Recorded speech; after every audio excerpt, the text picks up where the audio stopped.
জামায়াতে ইসলামের নায়েবে আমির অধ্যাপক মুজিবুর রহমান বলেছেন, এদেশে বাজেটে মানুষের ভাগ্য পরিবর্তন হয় না, বরং বাজেট আসলেই মানুষ আতঙ্কিত হয় জীবনযাত্রার ব্যয় নিয়ে।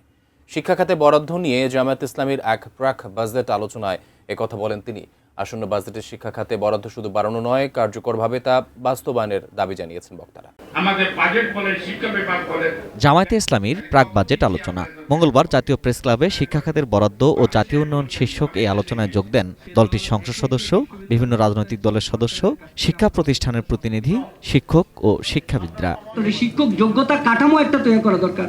আলোচনায় বক্তারা বলেন, সবার আগে দরকার শিক্ষা খাতের দুর্নীতি ও বৈষম্য দূর করা। এমন ভাবে দুর্নীতি হবে যে দুর্নীতিতে মনে হয় যে ওই সমস্ত ভবনগুলোর ইট পাথর পর্যন্ত আমাদের কাছে টাকা চায়। 28 লক্ষ কোটি টাকা বাংলাদেশ থেকে পাচার হয়েছে, সেটা ফিরিয়ে আনার জন্য বর্তমান সরকারকে কার্যকরী পদক্ষেপ গ্রহণ করতে হবে এবং সেই 28 লক্ষ কোটি টাকা বাংলাদেশের তরুণদেরকে ট্রেনিং এর জন্য ব্যয় করতে হবে। বেশি বেশি গোল্ড কিনে হাফ গ্রাম গোল্ড বার জিতে নিন প্রতিদিন। চলমান শিক্ষা ব্যবস্থারও সমালোচনা করেন আলোচকরা। বলেন, শিক্ষার উন্নয়ন মানে শুধু অবকাঠামোগত উন্নয়ন নয়, শিক্ষার লক্ষ্য হওয়া দরকার দক্ষ মানব সম্পদ তৈরি এবং প্রযুক্তিগত গবেষণায় অগ্রগতি। টাকা অ্যাজ অফ টুডে যেটা আছে রাষ্ট্রের, যেটা সে খরচ করছে, এটা সাফিসিয়েন্ট। আপনার স্কুল কমাইতে হবে, কলেজ কমাইতে হবে, বিশ্ববিদ্যালয় কমাইতে হবে, আপনার এই কাঠামো ভাঙতে হবে।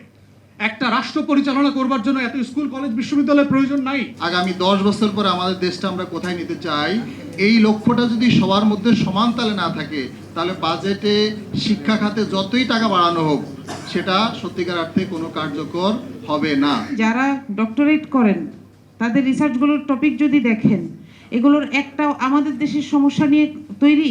আমরা হাসাহাসি করি যে বুয়েট কেন রিক্সা বানাবে, কিন্তু আসলে হওয়ার কথা ছিল এটাই। ইউনিভার্সিটিগুলো রিয়েল টাইম সমস্যার সমাধান করবে এবং এটার মাধ্যমে ফান্ড নিয়ে আসবে। জামায়াতে ইসলামীর নায়েবে আমির অধ্যাপক মুজিবুর রহমান বলেন, বাজেট মানেই পেরেশানি। এই বোধ থেকে মানুষকে বের করে আনতে সবার আগে দরকার জনকল্যাণমুখী বাজেট ও তার স্বচ্ছ প্রয়োগ।